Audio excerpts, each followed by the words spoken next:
आपको होशियार रहना चाहिए।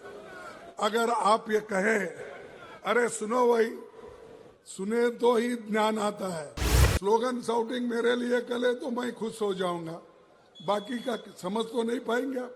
कोई बड़ा आदमी या कई बड़े हुद्दे पे इन्होंने नहीं बिठाया, इसीलिए आप हिम्मत करो, एक हो जाओ, अपने हकूक के लिए लड़ो।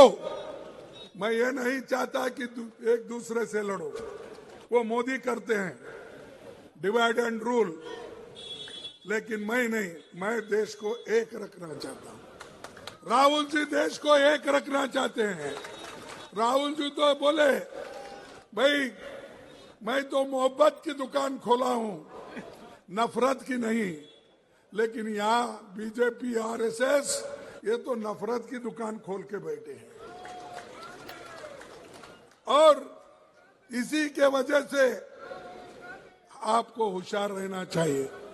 अगर आप ये कहें अरे सुनो भाई, सुने तो ही ज्ञान आता है, ज्ञान आए तो ही आप बोल सकते हैं, स्लोगन शाउटिंग मेरे लिए करे तो मैं खुश हो जाऊंगा, बाकी का समझ तो नहीं पाएंगे आप।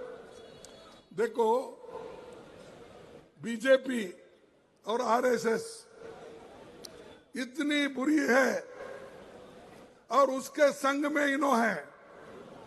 फर्ज करो अगर कोई आदमी, हम कहते हैं भाई ये विष के जैसा है, ये लोग बहुत डेंजर है, इसीलिए उनको दूर रखो, उनको टेस्ट मत करो, हमने कहा। अगर कोई ये कहता है तो भाई हम बोलते हैं ये विष है, पॉइजन है, इसके पास मत जाओ, उसको देखो मत। अगर कोई ये भी कहता है नहीं वो विष है या नहीं, मैं जरा चाट के देखता हूं, तो क्या होगा? अरे तुम चाट के देखे तो भी मरेंगे, दूर से देखे तो उनका अन्याय अत्याचार भी तुमको मालूम होगा। तो जैसा ये आरएसएस और बीजेपी ये विष जैसे है, पॉइजन है, एक एक करके हमारे हकूक को छीन ले रहे हैं। एक एक करके हमारे जितने भी हक थे, महिलाओं के हो, एसटी के हो, एससी के हो, वो सब खत्म कर रहे। आप देखिए बाजू मणिपुर में क्या हो रहा है, हजारों लोग मर रहे हैं, महिलाओं का रेप हो रहा है, सैकड़ों गाड़ियां जल गए, घर जल गए। कहां है मोदी जी, कहां है बीजेपी?